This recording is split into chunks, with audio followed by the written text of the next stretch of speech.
C'est quoi le plus gros secret de famille que t'as découvert par hasard? Ma petite sœur faisait des cauchemars tous les soirs. Elle se réveillait en hurlant à propos d'un garçon dans l'eau. Je grimpais dans son lit et je lui disais que c'était juste un mauvais rêve. Mais elle me serrait la main comme si elle allait couler. Et elle murmurait, il est gelé, il attend. Maman débarquait direct et la prenait dans ses bras jusqu'à ce qu'elle se rendorme. Mais elle me regardait jamais, jamais. J'avais 12 ans. Ma sœur en avait 8 quand ça a commencé. Juste après qu'on ait emménagé dans une maison au bord d'un étang. Maman disait que l'air frais nous ferait du bien après que papa soit parti. Mais dès le début, il y avait un truc qui clochait. Comment maman fixait l'eau sans jamais nous laisser nous en approcher? Comment elle fermait nos fenêtres à clé, même en plein été? Comment elle nous comptait chaque soir, 3 fois, comme si on allait disparaître? Un matin, je l'ai trouvée dans le garage. Elle fouillait des vieux cartons, en pleurant. Pas des larmes de tristesse, des larmes de panique. J'ai demandé ce qu'il y avait. Elle a sursauté comme si je l'avais surprise à voler. Elle a claqué le carton et m'a dit d'aller jouer. Mais j'ai vu un tout petit manteau bleu, genre pour un gosse de 2 ou 3 ans, et un bracelet d'hôpital avec un prénom illisible. Cette nuit-là, les cauchemars ont empiré. Ma sœur s'est réveillée trempée, mais son lit était sec. Elle disait que le garçon s'était approché, qu'il s'appelait Hugo, qu'il habitait ici, avant nous, qu'il lui avait montré le petit ponton où il donnait du pain aux canards. Le même endroit où maman nous interdisait d'aller. Je lui ai dit qu'elle avait rêvé, mais mes mains tremblaient. Elle pouvait pas savoir pour ce ponton. On n'y était jamais allé. Alors j'ai commencé à surveiller maman. Comment elle restait plantée devant la fenêtre de la cuisine à regarder l'eau. Comment elle venait vérifier nos chambres 5 fois par nuit. Comment elle fermait toutes les portes de l'intérieur. Et puis, je suis tombé dessus, son carnet, planqué derrière les produits sous l'évier. J'aurais pas dû lire, mais je l'ai fait. Je devais comprendre pourquoi on était revenus ici. Les premières pages, c'était banal. Des listes de courses, des rendez-vous. Puis j'ai lu ça, 3 ans avant notre naissance. On a perdu Hugo aujourd'hui. Il avait 3 ans. La police dit qu'il est sorti pendant que je faisais une sieste. Ils l'ont trouvé près du ponton. Je peux plus vivre ici. On part demain. J'ai eu un haut le cœur. Hugo était réel. C'était notre frère. Celui dont personne ne nous avait parlé. Celui qui s'est noyé dans l'étang derrière la maison. La maison dans laquelle on venait juste de revenir. Et c'est pas tout. Elle écrivait qu'ils avaient essayé d'avoir un autre bébé pendant des années, que papa l'avait accusé, que leur couple s'était brisé, qu'elle avait juré de ne plus jamais revenir. Mais alors, pourquoi on était là? La dernière page, écrite la semaine de notre emménagement, disait « Les nouveaux proprios vont raser la maison pour construire des immeubles. Je sais que c'est fou, mais je peux pas les laisser faire. C'est ici qu'Hugo a vécu, qu'il a ri,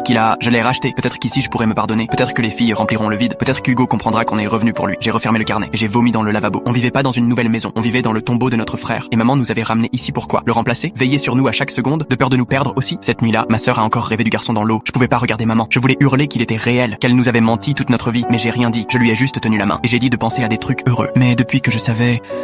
Les rêves ont changé. Des traces de pas mouillés sont apparues dans le couloir. La lumière du ponton s'allumait toute seule. Ma sœur s'est mise à dessiner un petit garçon qu'elle avait jamais vu. Et le pire, elle l'a dessiné parfaitement. Le même visage que sur la vieille photo que j'avais trouvée. Celle que maman avait essayé de brûler, sans y arriver. J'ai craqué. Je lui ai tout raconté. Elle a pas pleuré, pas paniqué. Elle a juste dit, je sais, Hugo me l'a dit. Il attend que maman dise son prénom. Elle le dit plus jamais. C'est pour ça qu'il part pas. Alors cette nuit-là, on est allé dans la chambre de maman. Ma sœur s'est glissée dans son lit. Moi, je suis resté près de la porte. Maman s'est réveillée, surprise. Elle a demandé ce qu'il se passait. Et ma sœur a juste dit, Hugo veut que tu saches qu'il t'en veut pas. Il veut juste que tu dises son prénom, à voix haute. Le visage de maman s'est figé. Puis elle s'est effondrée. Elle nous a prises contre elle. Et elle a pleuré, longtemps. Puis, pour la première fois, elle nous a parlé de lui. Chaque détail. Son doudou préféré. Son rire. Comment il l'appelait maman. Elle a répété son prénom. Encore et encore. Comme pour rattraper le silence. Et depuis cette nuit-là, la maison a changé. L'air est devenu plus léger. Plus de cauchemars. Plus de traces mouillées. Maman a laissé les fenêtres ouvertes. Elle nous a même emmené nager dans l'étang. Et on s'est assise sur le ponton. À donner du pain aux canards. Comme Hugo.